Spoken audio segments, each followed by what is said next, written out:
Hey guys, Doc from the Gold Hog, and today we're going to take you out and we're going to talk about converting a Highbanker into a dredge. I've got another video up this where we're actually converted over a Raptor Highbanker, but today we're going to convert over the Raptor 2.0.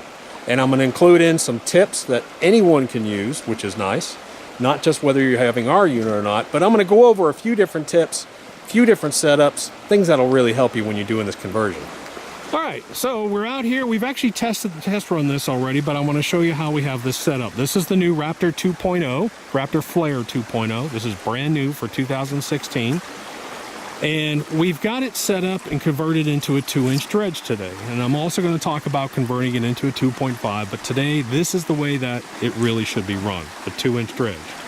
So what I'm going to do is I'm going to show you what we've done is we've taken this bar, the normal spray bar out of it, we've taken the spray bar out and I've replaced it with the little dredge adapter here. So this is a dredge adapter that you can get just about anywhere. You can get them from Joby, Keen, you can get them all over the place. It's a 2-inch dredge adapter. Now I will tell you that the hole on the back of this box is exactly 2 inches, so it doesn't fit through it. You have to grind that down a little bit like with the Dremel or sand it down to get it go through, but it's a nice tight fit once you get it in there. I just attach it with little bolts here, and then what I do is I put a little extension tube. This is going to be an important tuning point that I'm going to go over later. But right now, let me show you the rest of it. So I've got a 2-inch hose, and I've probably got 20 feet of hose here. That's my normal dredge hose. Then what I have is I have my high pressure hose. This is my blue high pressure hose. Now today we're running a nozzle. So we're running a power nozzle. So the high pressure goes directly into the nozzle, creates a little venturi, goes down, and all the material goes up into the box. This pressure hose goes to my pump. Today we're using a Keen P90 on this little 2.5 horsepower. Now the thing about dredging that a lot of people don't understand is you have to have high pressure. PSI is king when it comes to dredging. I'll say it again. PSI is the important point when it comes to dredging. GPH means almost nothing. If you have a high pressure pump, you're going to have plenty of GPH. Don't worry about it. This pump right here will put out, I think it's about 70, 72 PSI for a little pump like this, okay? It's made for dredging. We also use it as with a Highbanker, but then I also use those North Star 2-inch high pressure pumps. If you use a semi-trash pump, you're gonna hate it because it's not gonna have enough PSI. So I've got my screen over here. This goes right into my pump. Pump creates the pressure, goes on the blue hose, goes down to the nozzle, creates the suction, goes into my box. Now today I've got it set up just like I do normally. Nothing really changed. And I'm going to talk about tuning this real quick. Okay, so what angle do I set this at? Well, I would say my upper box is at about a 11 degree pitch. My lower looks like maybe it's at about a 7 or 8 degree. But here's the important point, and I just finished talking to someone about this. I want to tune my sluice to the lowest velocity mat I have. So you can see I've got downdraft, or this is Razorback. I've got Talon, I've got downdraft. Downdraft and Razorback are my lowest velocity mats. So I want to tune to my lowest velocity mat. When I shut down, I want to see a little bit of black sand in my lowest velocity mat. Understand that? So if this mat's blowing out, I need to lower my pitch. I do not care about my Talon mat. So if I have Talon mat in my sluice, it'll look impacted and look, I've got rocks in here. What's going on? That's fine. The mat is still active. Again, you tune to your lowest velocity mat, which in this case is going to be a downdraft. You want to see a little bit of fine black sand in there.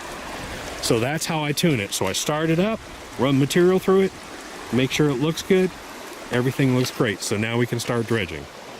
Now, let's talk about tuning the header box. The nice thing about our header box systems is that they use the water flow and it uses inertia. So we give the rocks the energy to come back out. And that's the important part about this, is where do I have this water hit? If my water hits too far back here, it's kind of hard to do this in this bright sunlight. If my water hits too far back here, my rocks are going to be sitting here and they're going to hang up. They're going to hang up on my bars, okay? So what I want is but if I come back here, and if I have my water hit way back here, my water might be too fast and I might have water shooting out the back of my bars. So there's a tuning point, and I don't know where it is, but I brought a couple different lengths of this. And here's what I've found just about here. I'll probably put a zip tie on it like this, but I just let this sit right about here. And what you're gonna see is that the water comes up, the rocks come up, and then they come back down, and they have enough inertia. They have enough speed to make it off the end of my header box. And that's the tuning point. Depending on the GPH of your pump, depending on how fast the water's flowing through, this is gonna change a little bit. So what I would do is, I would bring a couple of these. This is probably about 18 inches. You could bring a shorter one, bring a longer one. You can run it over this, you can run it over this. Play with it until you hit that perfect point. But that, folks, is how we set it up. That's how we convert a Highbanker into a dredge. So what I'm gonna do is we're gonna pull it, and we're gonna go. Now, one tip about this pump. Most people are used to self-priming pumps. This is not a self-priming pump. If you get the Keen or a Joby. That's why it's high PSI. So you have to have a foot valve, and a foot valve has a little flapper to keep the water from running out. What I do, let me show you what I do, a little trick. Before I connect my intake hose here, I actually get that in the water, and what I do is I fill that hose up with water before I connect it. So I fill that whole hose up with water, then I connect it here. The next thing I do, there's a little water hose connection here. And what I do is, you see that stupid little piece of hose? That's 1 1/8 inch bilge hose and a little funnel. And what I do is I take that cap off and I put that on there and I pour water into it. You can use a bilge pump if you want, but sometimes I don't want to bring a battery with me today, so I just brought that little funnel tube. And I hold it on there and I just pour water. Water fills up the whole pump, fills up here and starts to fill up this hose. I put the cap right back on, pull it, and she starts right away. That's the hard part. Otherwise, you got to sit in the creek and sort of go back and forth with that foot valve, and try and get the water to come up to the pump. That's probably one of the best tips on this video, is fill up your hose, then attach it. And by the way, you'll notice there's a clamp on here. I don't even tighten the clamp. I just leave it just like that. It slides right on and off. And I think that's about it. So let me start up this pump.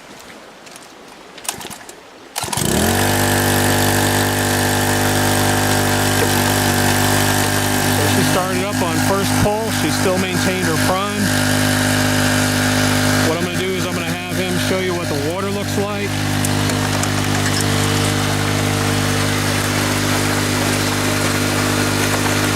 So you can see I'm trying to have my flow come up about here so that there's enough water speed for rocks to come off. Go ahead and give some rocks to it.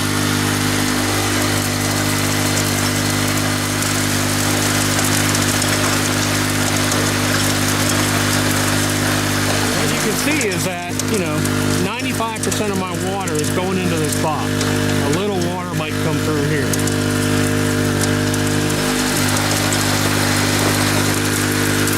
So you can see here,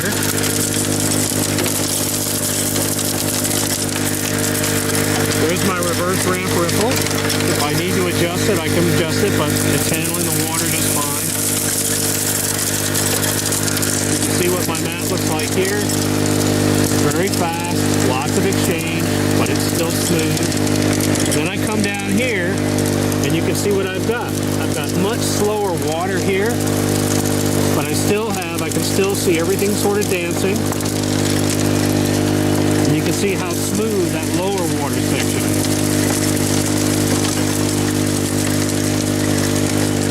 And what's funny is, look at that water speed versus that water speed. That water speed, that water speed. See the difference? Very aggressive. I'm treating it very aggressive, large aggressive, more aggressive matting.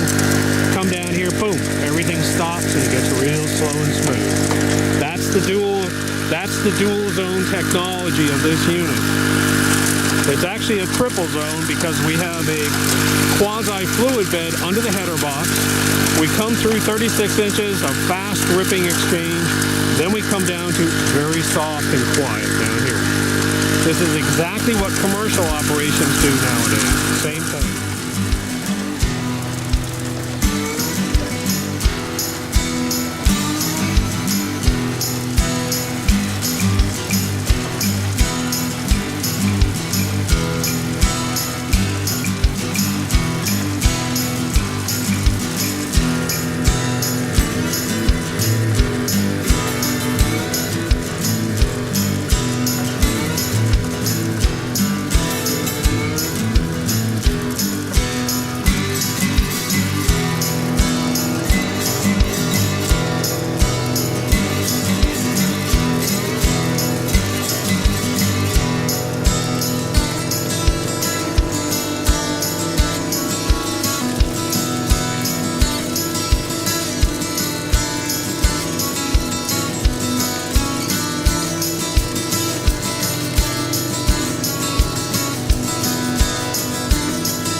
Getting hot out here, guys. So anyways, we just shut the unit down, and I want to talk real quick about actually using this as a 2.5. I have 2 days of using this thing as a 2.5 inch dredge, and you have to be careful with this water. Let me show you. The first thing I'll probably do is I'll probably put up on screen showing this thing running as a 2.5. You're right at because, and if you look, because this box is a narrow box, you're going to have a lot of water coming in here, okay? And so you really have to watch. You have to have that water hit just the right place in the box. When you do that, probably 90% of your water is going to go in here. And if you use it as a 2.5 inch, you're going to have to use this hole here, the lower hole, and you're probably going to have to move it back some or move it up and let water go under this riffle. The thing is that this drop zone here, there's too much water for that drop zone, so you need to let water go under that reverse ramp riffle. That's tip number 1. Tip number 2. Now this is a 2-inch hole, don't forget. So all I did is there's 2 ways to do it. You can just run the hose over right here and put a zip tie and zip tie the 2.5 and let it crash right here. Okay, that's one way to do it. The other way to do it is to get a 2.5 inch adapter and put some extensions. I'll probably show real quick. Let me show first doing it the over the box way. Going into the Raptor 2.0 with the 2.5, which is probably okay, I guess, water-wise.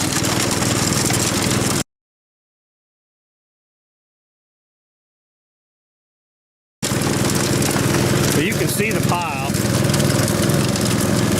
Then let me show the actual extensions that I did. Hose into the box. I wanted to show it. I'm going to show it both ways. Last week I just ran the hose into the box and I just put zip ties here and there. But now what I've done is I've taken one of these adapters and I just made 2 little bars here to attach because I didn't want to modify this hole. This hole is 2 inches. I don't want to change that, so I put a 2.5 inch adapter up here on top of the header box. Just put a little L bracket. I'm coming up and I'm taking a little piece of hose and it goes barely under that clamp there. So you can see that it's just barely in there. Only about 2 inches past this. But what I'm trying to do is I want to make that water fight against itself. I don't want the hose shooting up in here If the hose shoots up in here, the water's going to rip through this box too fast. So those are the two ways that you can run this 2.5. Now, I will tell you that I much prefer, this thing really is designed to run as a 2-inch dredge. But you can push it to 2.5. It's fine, the matting is fine, you can tune it in. It's just you're right at that point where you're like, there's just a little too much water going into my header box for the system, but it can be run as a 2.5. I prefer to run it as a 2. It's just a perfect system for that. So anyways, we have shut down, and what you can see is I've got fine black sand sitting in my downdraft, and that's what I want to see. Look at my razorback. I got a little bit of fine black sand in there. So that tells me that my system is tuned correctly. So let's do a little bit of a cleanup and let's see what we got. All right, so with this unit down, I'm going to show you real quick how to do a shutdown. One of the first things I do is I drain and I concrete my mats. So right now, you can see that there's water inside my mats. There's lots of water. So all I'm going to do is I'm going to take my unit and tip my unit. And what's going to happen is that water is going to go over to one side and down. So all I have to do is just pick this like this.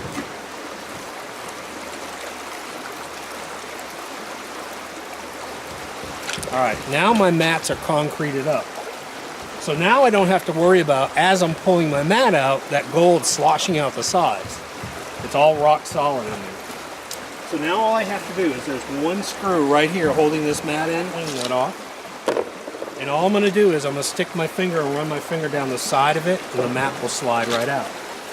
So all I'm going to do is I'm just going to release one side of the mat. When I release one side, that mat will slide right out.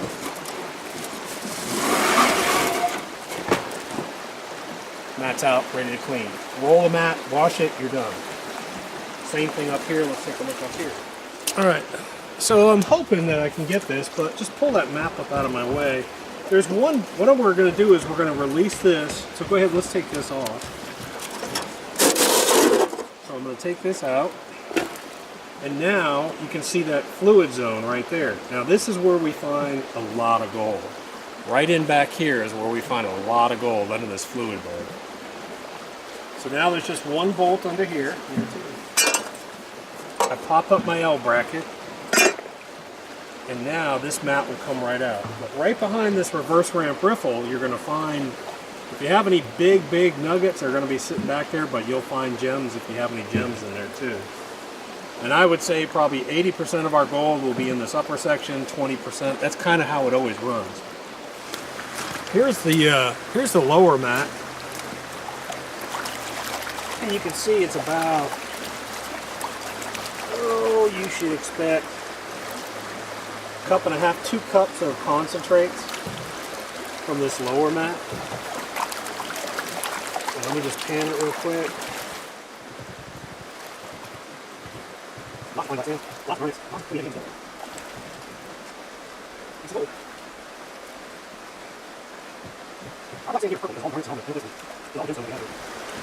Tap, tap, tap, tap, tap, tap. It'll all be on that side over here. So let me show you what I got.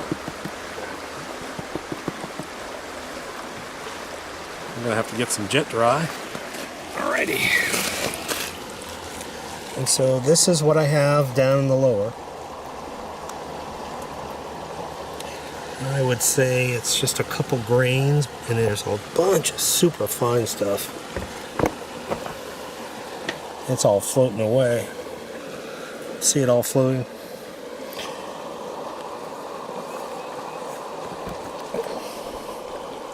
Bunch of super fines in here.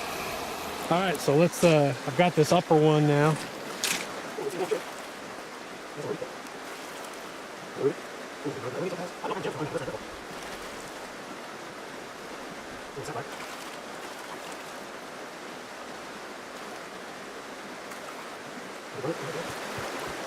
A little tap in here.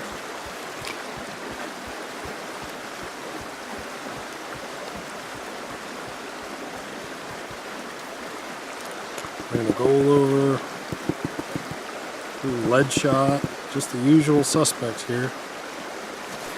So, I think you can see it. I would say that's probably almost a full gram. But don't forget, right in there, you can see the fine gold. And that's what amazes people, is how fine of gold that upper section will catch.